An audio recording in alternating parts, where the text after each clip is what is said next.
بعدين قلت جودة ما بيصورش غير مع عمار، فخلاص مش لازم اسال. انا كنت حاطه الثقه كلها فيكم، ما كنتش واثقه في نفسي خالص ان انا والله العظيم بجد مش بهزر. انا قعدت كده افكر مع نفسي اللي هو لا ما تسيبيش ان الافكار القلق تحبطك، يلا ونشوف بقى هنعمل ايه. وشوفنا عملنا ايه، عملنا كل حاجه.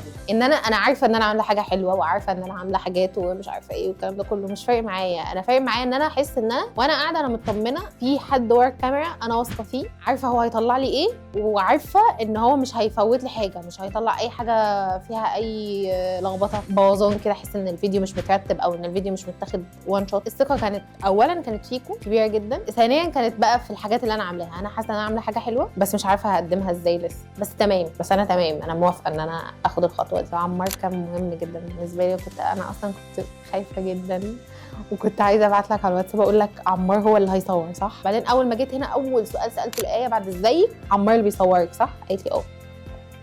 انا كده مطمنه. انا ببقى مطمنه، ببقى حاسه ان تمام، لا هيطلع حاجه حلوه، هيشوف وجهه نظر، هيفهم على الاقل. لما اجي مثلا هقول الحاجات الغريبه اللي انا عاملاها دي، اللي ممكن لو قعدت مع حد تاني خالص وجيت وصفت له الحاجه مش هيطلعها زي مثلا الفيديو بتاع وانا ده محدش هياخد باله انا عايزه اعمل ايه، الكرييشن نفسه هيتم ازاي الناس هتيجي. انا بقول انا عندي تروما، ازاي ناس تانية هتيجي تقول لي وانا هتدخل ازاي في الكادر ولا هتتعمل ازاي اصلا. فكنت واثقه بصراحه ان انت بتعرف تعمل ده وهتفهم كل الحاجات دي.